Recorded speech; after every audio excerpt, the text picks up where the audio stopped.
The idea of a healer. I would like to pose this.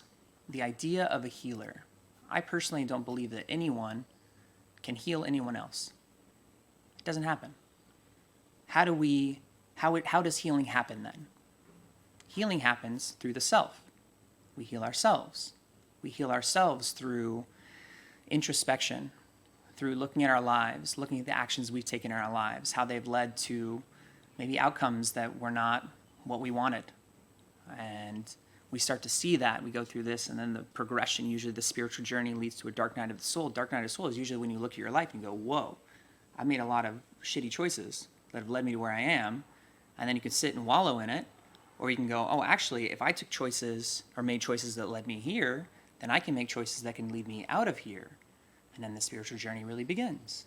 Wow. So the act of becoming a healer is the act of healing the self. As we heal ourselves, we don't then cultivate the power to heal others. We cultivate an opportunity to show others that they can heal themselves. That's it. That's it. Because if I can do it, then anybody can do it. That's the reality. Because I've seen it happen in my life. Talking about sciences, Kundalini yoga as a science, as technology. I've seen these technologies work on myself. And not just this, there's like all kinds of yoga. Yoga, mantra, diet, exercise, sunlight, nature, uplifting friends and family, therapists maybe, someone you can talk to, someone you feel expansive around. Like these are all medicines that help us heal ourselves. Then as we heal ourselves, a lot of you have heard me talk about these, we get keys. These keys unlock aspects of ourselves. These are tools that we've allowed to come into our own field that have facilitated healing for us that we can then offer when someone comes searching for healing. Often coming, they see your light shining. They're like, whoa, you have something I don't have. It's like, well, actually, no.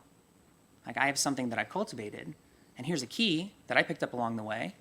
I would like to offer it to you. You can take it and use it and unlock an aspect of your own life, or you can throw it on the ground. It doesn't matter. I've already used it.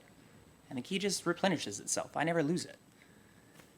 And so with this, as we've cultivated this opportunity for ourselves, began to go on this journey of self-healing, and are coming into the state of healing ourselves. If you're in this class, if you're here right now, like this is a strong group. Like we've been doing this. And so now with Chiron is the energy of the wounded healer.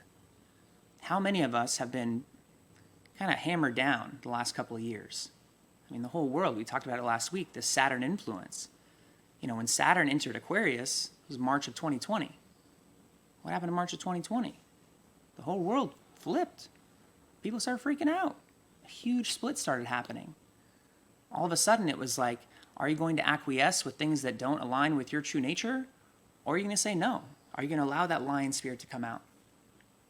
And so now, as this is happening, we've gone through this process, and a lot of us really got beaten down over the last 3 years, whether it was through the state of the world, whether it was through jobs, losing family members, losing relationships, dealing with toxic partners, toxic situations.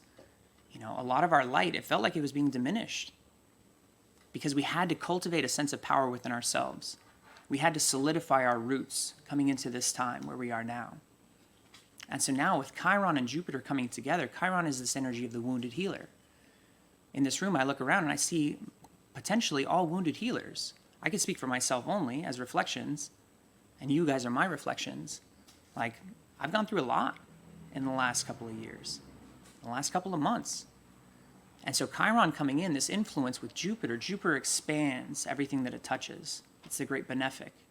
It's this growing energy, growing expansive energy.